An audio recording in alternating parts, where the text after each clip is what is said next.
So hello everyone, let us move for the next topic जो metal poisoning का दूसरा है, दैट इज़ आपका लेड पॉइजनिंग। इसको प्लम्बिज्म और सैटर्निज्म भी बोलते हैं। ये इस नाम से भी एग्ज़ाम में पूछा जा सकता है, तो इस चीज़ में कंफ्यूज ना हो। अब उसके बाद अगर हम देखें तो जैसे हमने अभी तक देखा था कि जो आर्सेनिक था वो पॉइजनस नहीं था, जबकि उसके कंपाउंड जो थे वो पॉइजनस थे। लेकिन लेड पॉइजनिंग के अंदर जो आपका लेड है वो पॉइजनस सब्सटेंस है। अब जैसे कि हम लेड के सोर्स की बात करें तो एक होता है आपका lead acetate, lead tetra oxide, lead carbonate, tetra ethyl lead. अब इसमें अगर हम टेट्रा ऑक्साइड की बात करें तो ये वही है जो ज़्यादातर औरतें अपने सिंदूर में, मतलब उनके सिंदूर में मिक्स होता है। ये ब्राइट रेड या ऑरेंज कलर का देखने को मिलता है। उसके बाद एक होता है आपका टेट्रा इथाइल लेड।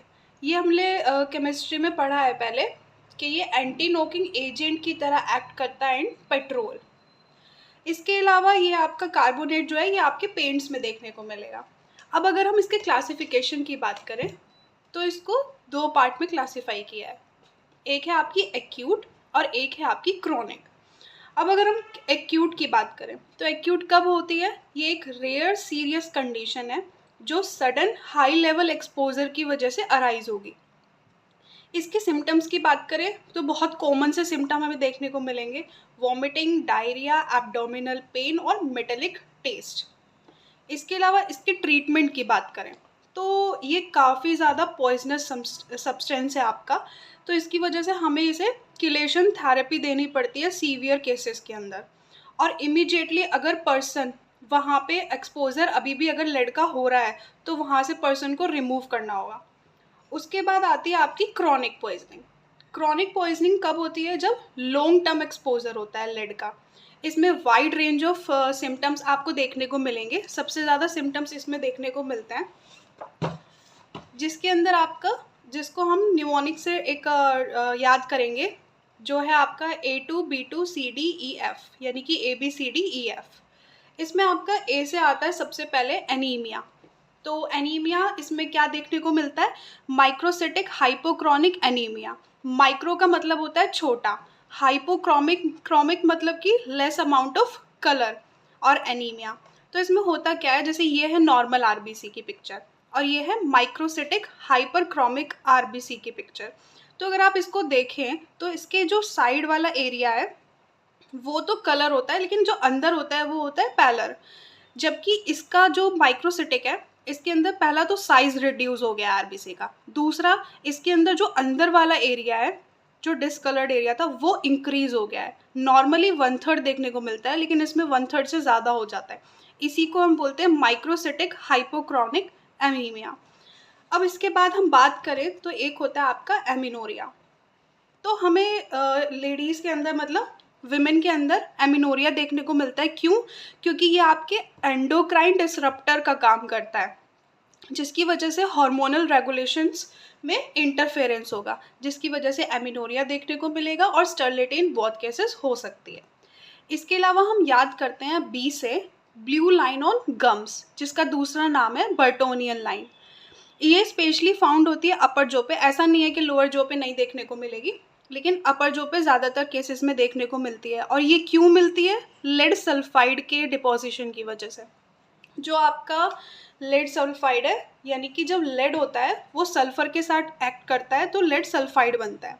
आपके जो बहुत सारे बैक्टीरिया माउथ में प्रेजेंट होते हैं उसकी वजह से।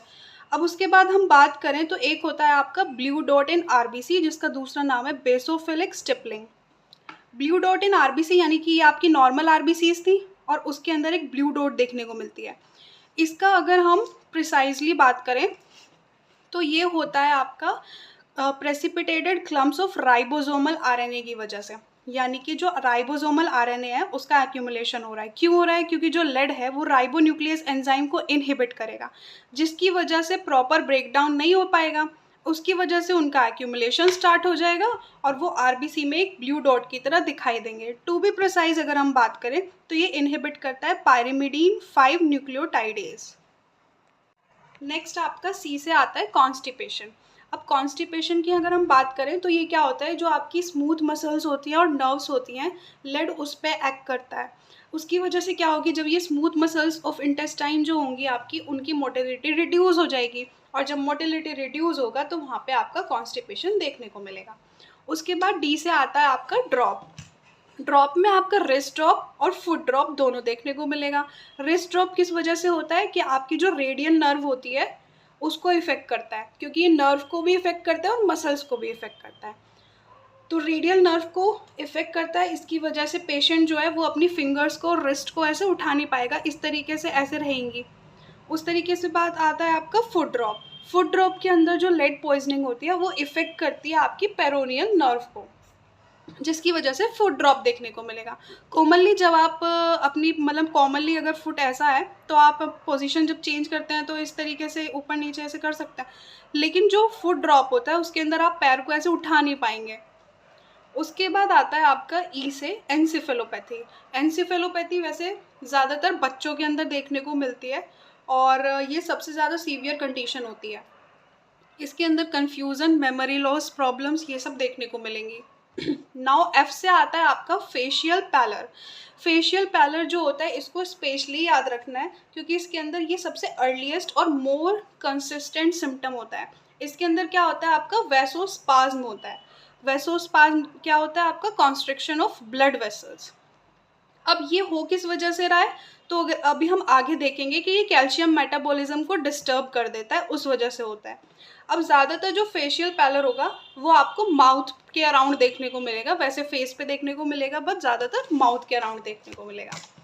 इसके बाद जैसे हम देखें कि जो लेड होता है वो कैल्शियम मेटाबॉलिज्म के साथ इंटरफेरेंस करता है, जिसकी वजह से आपकी जो ब्लड वेसल्स होती हैं वहाँ पे वेसो कॉन्स्ट्रिक्शन होता है। इस वेसो कॉन्स्ट्रिक्शन की वजह से जो ब्लड फ्लो होता है वो रिड्यूस हो जाता है, और जहाँ का ब्लड फ्लो रिड्यूस होगा वहाँ पे आपको फेशियल पैलर देखने को मिल जाएगा।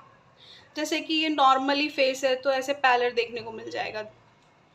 बेसिकली ऐसा कुछ भी नहीं है कि इसमें हाफ फेस पे या ऐसे नहीं, बस माउथ के अराउंड, मतलब ये पूरा कहीं भी हो सकता है, ऐसा कुछ नहीं है।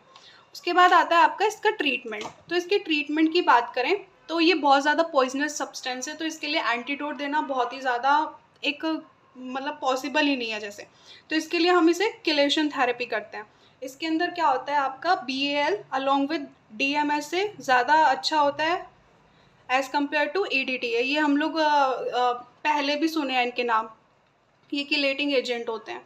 उसके बाद सीवियर केसेस में हम ये करते हैं किलेशन थेरेपी। अब अगर हम डायग्नोज करें कि इसका डायग्नोसिस कैसे होता है, तो हम देख सकते हैं कि यूरिन के अंदर ALA और पोरफायरिन। क्यों? क्योंकि वो इनके एंजाइम्स को इनहिबिट करते हैं। जब इनके एंजाइम इनहिबिट करेंगे तो इनका जो एक्यूमुलेशन है वो यूरिन के अंदर आपको देखने को मिल जाएगा, जिसकी वजह से इनका एलिवेशन होगा और आप लोग डायग्नोज कर सकते हैं कि उस पर्सन को लेड की पॉइजनिंग हो रही है। So thank you very much, आज के लिए इतना ही।